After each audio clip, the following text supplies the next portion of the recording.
Sao Paulo, Brazil, one of the many places my day job takes me. One of the biggest cities, probably the biggest city in the southern hemisphere, about 5,000 miles away from the Oroville Dam. Let's go in and take a quick look and see what's cooking over there. From a relatively clean desk here in Sao Paulo, good news. As of 11 a.m., Thursday, the 9th of March, it looks like we've ramped up another turbine, and our outflow has jumped up to over 10,000 CFS. And we're hovering right at the 860-foot level of the lake, and we'll get the latest news from Oroville. They're going to jump that number up to 865 feet as the new arbitrary cutoff number. We'll look at that in their latest news missive. Inflows are still nice and low, 6, 5, 7,000 CFS. That's that good cold weather holding the snow at night in the Sierra. River releases are ramping up to more likely match the outflow, up around the 4 or 5,000 CFS amounts. Remember, river releases, as described up here, include releases from the entire Oroville complex, which includes all the forebays and afterbays and diversion dams and such. The outflows right now are all just coming from the Hyatt power plant. No rain. Take a closer look at this outflow. You can see each step, boom, boom, boom, as they bring another turbine online. See, I'm saying turbine now instead of turbine. I've been flying gas turbine engines for my whole life, but turbines, hydroelectric turbines are pronounced turbine. And here we are at 11 a.m. showing the last turbine brought online, and I believe this includes the river valve outlet system as well, and we'll talk about that more in another edition.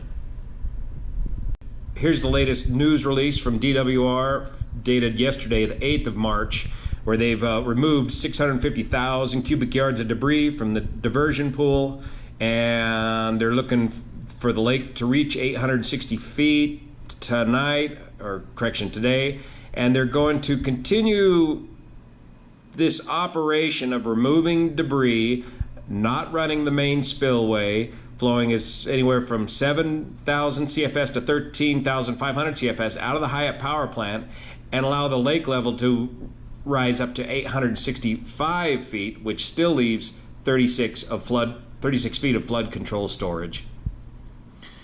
So that's going to give the crews more time to work on the debris field. And let's take a look at some of those pictures. Here's a recent picture of the operation, and now the barges are really paying off. They can get these things in the flow, anchored down with these two spuds, and just keep digging that debris field out, even with the water flowing at a pretty good pace. And they can continue to work away on this and get this debris field farther away from the outlet of the main spillway. They're going to have to figure out their transportation system as they get closer to the end here. Looks like shotcrete repairs are still underway along the main spillway. Water still being shunted off to the right there. Again, this is all temporary repairs until they come up with a plan for a permanent fix for this main spillway. Here's a view a little further downstream showing barges full of debris working their way through the debris field here. The 7-day forecast for the Sierra looks good. Warm days, but freezing cold nights, still keeping that snowpack and melt off manageable, and the sun angle this time of year is working in our favor to keep the melt manageable. The forecast for precipitation looks like it's been eliminated from Sunday, so no precipitation in the next 7 days. So we'll have to see what Sheriff Hone wants to do about lifting the emergency evacuation warning. Remember, he wanted to see that lake level below 850 feet and the Hyatt power plant going at full tilt.